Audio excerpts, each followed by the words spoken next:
Hi, welcome to part 2. From here we're going to go over the theories of polygons and all that fun stuff. So, to start, I'm just going to create a sphere. And I'm also going to head over to the channel box. From here, in the channel box, you see that we have a few different options up here. We have translate, XYZ, rotate, and scale, all XYZ. So here, we can set the basic, essentially it's the starting position of this object in terms of modeling. So let's say I wanted it 5 centimeters, number lock off, 5 centimeters over in the positive X, or 5 up, or 0 up. And then I can 0 it to the world just by typing 0 into those things. I can also select multiple things at once by just clicking and dragging. And lastly, I can click on the title of the actual attribute and use middle mouse to adjust only that option. And then I'll 0 it out to the world. When I say put it on the world or it's on the world, I'm talking about the origin of the universe, which is 0, 0, 0, XYZ.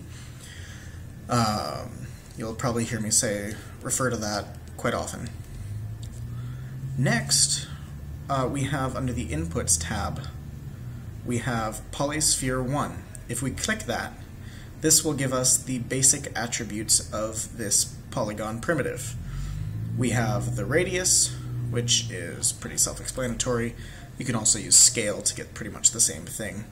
Then we have subdivisions. Subdivisions are how many times is this object cut past its original shape, essentially. By default, a sphere has 20 subdivisions on the axis and 20 on the height. If I were to adjust this down, we can see that it's slowly getting more and more faceted, all the way down to 3. 3 is the absolute minimum for a sphere. And then, of course, we can go up to, wrong attribute. We could go very high. By default, it'll stop you at 50, but of course you can go higher. Let's just set this back to 20, because that's a pretty decent number. And if you look at the height, of course, it will do the same thing. The default, again, is minimum is 3, and the higher the polygons, the smoother the object will get. Of course, when you're dealing with higher numbers of polygons, they're harder to work with, so keep that in mind before you go and do 100 subdivisions, right? Keep it in mind that that's going to be very difficult to actually work with.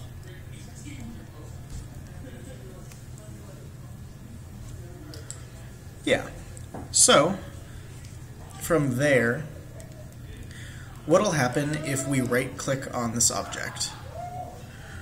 Whenever in Maya I refer to right-clicking, I mean holding down on the right mouse button. What this does is it brings up a marking menu. This is the default marking menu in Maya. You can use other hotkeys to get to different ones. But the main things that we're going to do with this are we're going to change our component modes. Components are the constituents of a polygon object. We have 3 main ones. We have face, which will allow us to select the surface area of a polygon. We have edge, which will allow us to select borders, and we have vertices, which is selecting the intersections of other edges and essentially the corners of faces. They all work together to create our polygon objects. When it comes to selection, let's say I want to go to faces. If I double-click this, it selects the entire object in faces. If I click and hold Shift, I can start adding to my selection. However, Shift is not add to selection, it's toggle selection. So if I click on a selected face, it becomes deselected. Yeah, so, and then to deselect, I could either, use Control to just totally deselect.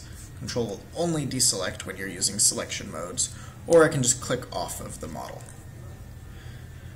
Another helpful way of selecting is to select a face, hold the Shift key, and double-click on the next one to select an edge loop.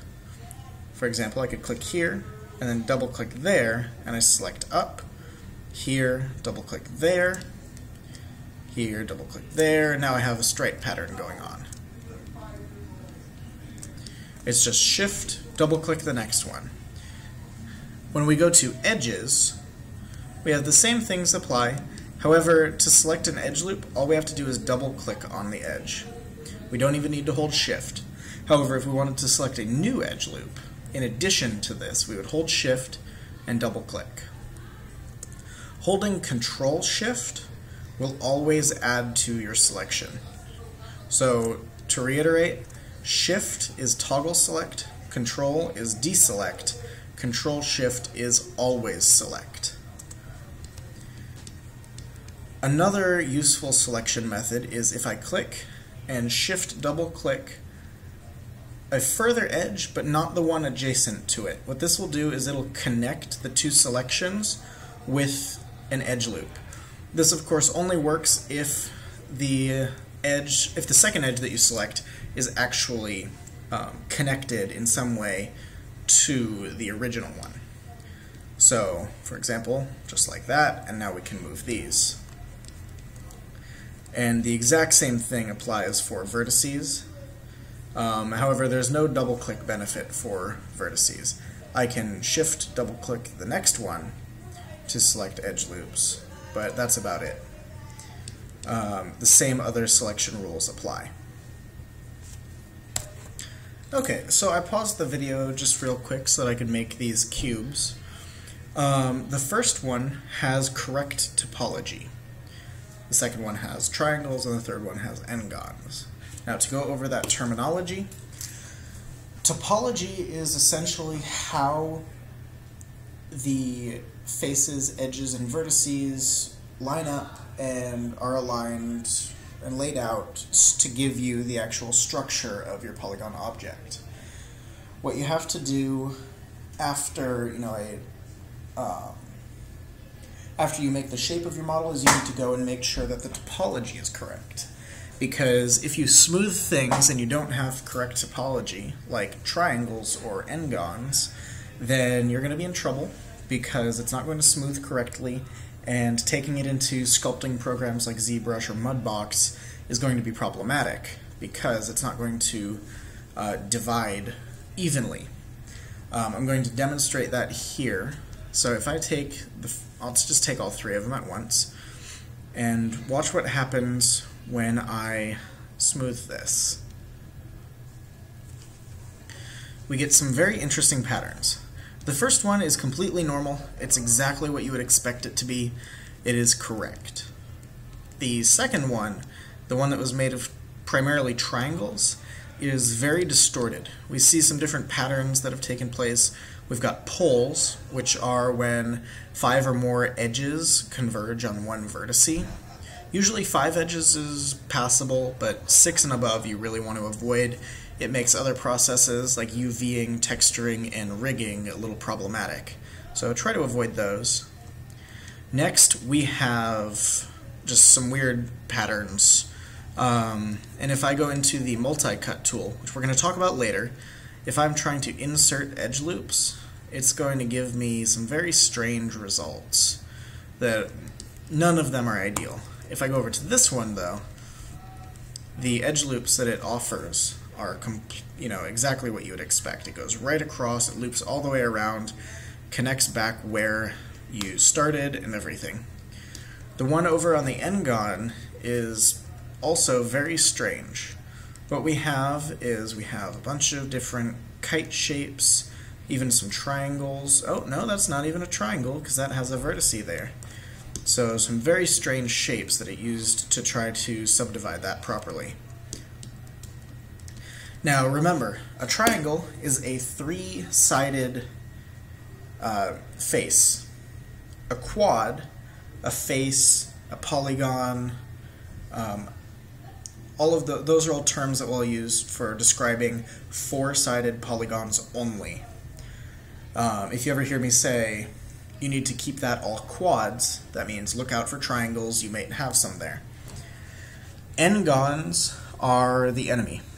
Basically, an n-gon is any face that has 5 or more edges, and there is no suitable application for these. Triangles have their uses, like in video games, but n-gons are destructive in the way that they subdivide, and the computer does not handle them as well as quads. So what you're going to get is it's going to affect your render times, it's going to affect many different tools. So be careful with those and do your best to avoid them. Alright.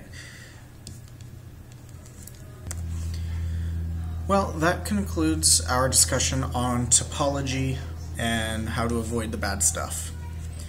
So I'm going to delete these, and now I'm going to show you some actual modeling techniques. So, for example, let's see, what if I wanted to model a vase?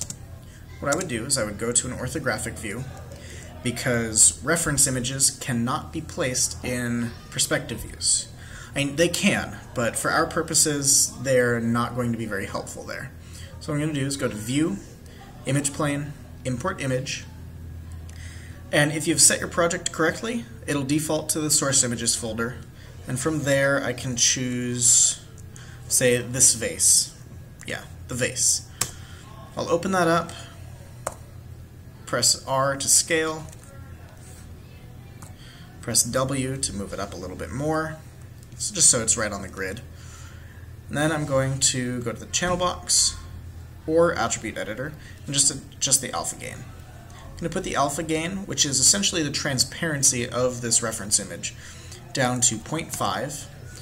This is so that I can see my model through the reference image while still seeing the reference image. I don't have to go and hide it or anything like that. The next thing I'll do is create a cylinder, move it up a little bit, and start adjusting my basic parameters so that I can get a decent start to this vase. So I'll move it up, that looks about right. Subdivisions, maybe I'll up this to 24, and the height I'll put at perhaps 16. And the subdivision caps I will put at 2. Subdivisions on the caps means the top. And actually I'll just leave that at 1, because we're eventually going to get rid of the tops. So I'll leave that there for now, and I'm going to press spacebar, go back into my view, and go into the X-ray mode. X-ray is this little kind of ghosty cube looking icon, and from there I'm going to go to edge mode, double click on an edge loop, press R for scale, and then we're going to grab from the middle to start scaling this. The reason I grab from the middle is so that it scales uniformly across all axes, meaning that everything stays cylindrical. And I'll come up here, and this will take just a minute for such a simple object. Bringing it in.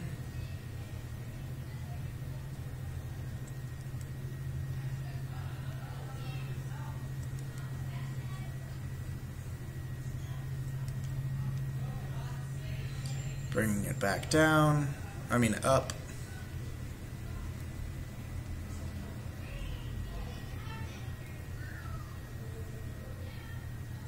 And I'm just going to delete the top because that seems kind of odd. And I'm just going to delete the top. And now if I go look at this in my perspective view, I have the nice shell of a vase. This is because I matched it to my reference, and it's all nice and pretty now. The final step for this is to give it thickness. So what I'll do is in object mode, I'll press the Extrude button, which is this one right here. It looks like a face towering out of another set of faces.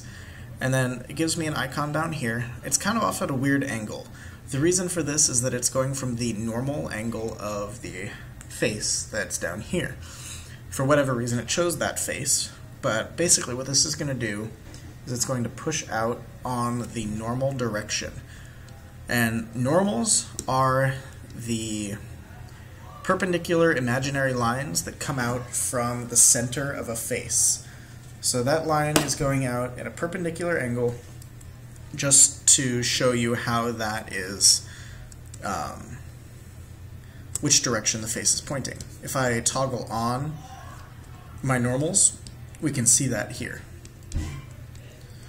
And then I'll just turn that off. So now we have a vase. I'm going to move it off to the side for now.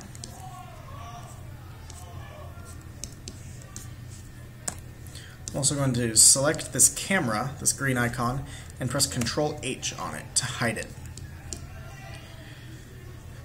Now, for my next object, I'll just start with a cube, and I'll show you some other ways of manipulating components. For example, if I give this on the width and depth,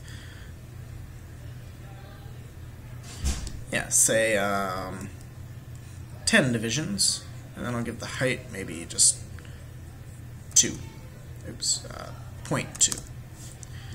I'm going to go about sculpting some terrain or, something like that. This is a decent technique for doing a lot of things. So what I'll do first is right-click, go to vertice mode, and just marquee over a selection, and start adjusting it.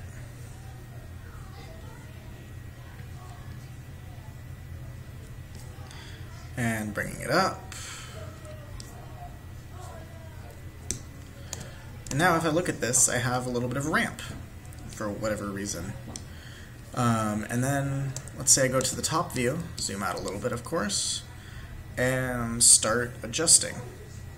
I can move, I can scale,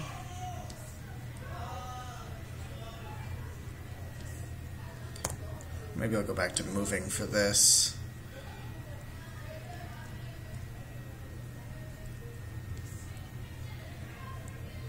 Grab these two. Remember, you can always grab more than one row at a time. And now I'll start bringing it back this way.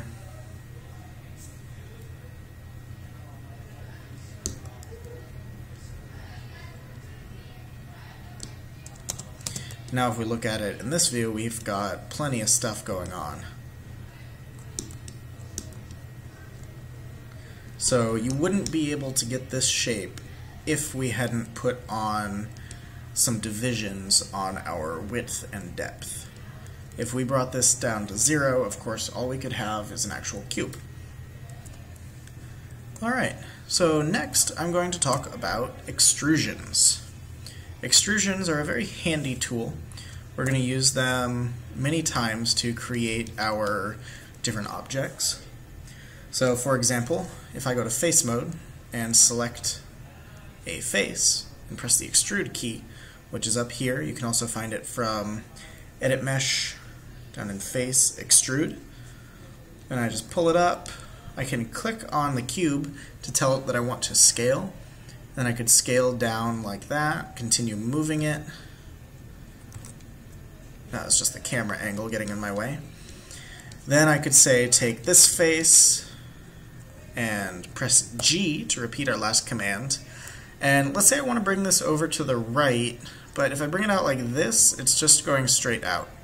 What I want to do is bring it over directly to the right. So what I'll do is I'll click this little power icon, and that will set my angle to the world. Press G, do that same thing, move it over in the x-axis, press G again, move it over. Oop, see, that's a problem right there. I have an extra face selected, meaning that I'm getting an extra set of edges created by the extrude tool. So I'll select that, and now that I know that I only have these two selected, I'll extrude again, press the power button, move it over a little bit. Then, see how this made two new polygons? I'm just going to grab that, extrude again, press the power icon, bring it right on down, and I don't know, maybe I'm making a drive-through bank or something. I don't know. just anything like that. If, for example, over here, this particular technique works best on squares, square faces. So I'm going to press G to go back into my extrude tool. Then I'm going to click the blue cube to go into scale mode, drag from the middle, and this is going to scale in a loop and create a smaller face in the middle. Press G, bring it straight up, and right now I'm making a chimney. That same technique, pressing G, clicking the blue cube, and scaling from the middle, also applies to going outwards. Notice some problems there, but once we extrude again, that's no longer a problem. So we just bring it up a little bit, press G, grab the cube, scale in a little bit more, and press G, and then we just bring it right on down, and now we've got a nice chimney. Now, so there's a little thing for houses. If I grab another cube, what do you think would happen if I extruded this entire thing all at once? I'm going to press extrude and just drag it out. What's going to happen is we get a bigger cube. Where's the other one? It is still inside. It's now inside out, floating kind of ominously in the middle. So what I'll do is in the channel box, I'll scroll down. See how we have poly extrude face 13? Those are the actual attributes for this most recent poly extrude. I'm going to come down and see where it says keep faces together. I'm going to select that and type 0. 0 is binary for off. Or, yeah, exactly. So now these faces are being treated as separate faces, and we get some interesting patterns that we can create here. If I press G to repeat our extrusion and bring them out again, I now have a new selection set. I can use Shift period to do that extrusion, sorry, not extrusion, to grow my selection. I'm going to press G one more time, drag out. Now that's not very appealing, so what I'll go down and do is turn faces off again. And now we get this new selection type thing. Press G, and I'm going to repeat this a few times because it gets interesting.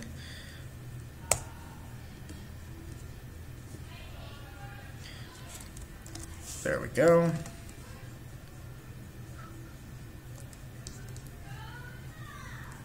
From here, I'll extrude again, because why not?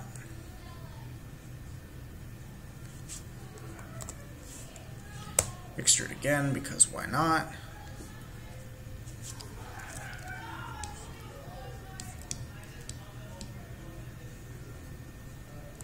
And now we get this weird kind of fractally thing that looks like it might have been in Interstellar.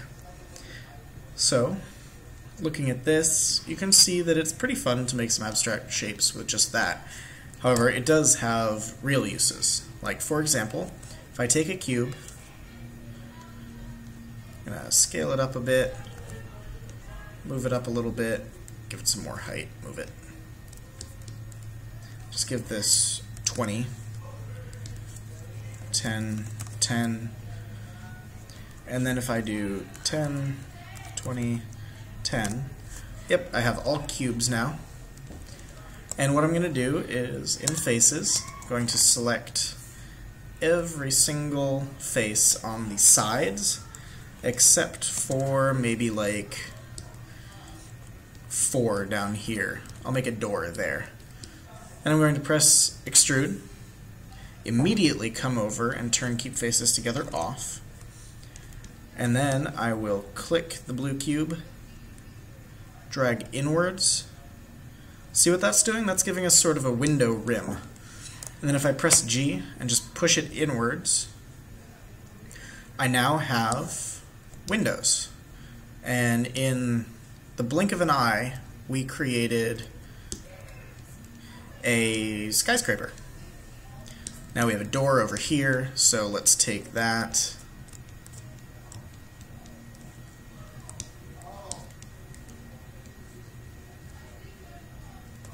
Right there. Then I'll go over to the modeling toolkit or whatever. Let's just scale this in one more time.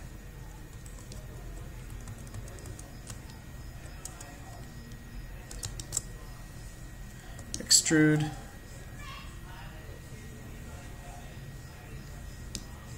Select these edges, move them down a little bit. Select these four faces, push them back a little bit, not with scale, but with the translate. And now I have some sort of entryway. Anyways, so extruding actually does have a use. Oh, looks like I accidentally did the top and bottom. That's okay. It's got a glass ceiling. Why not?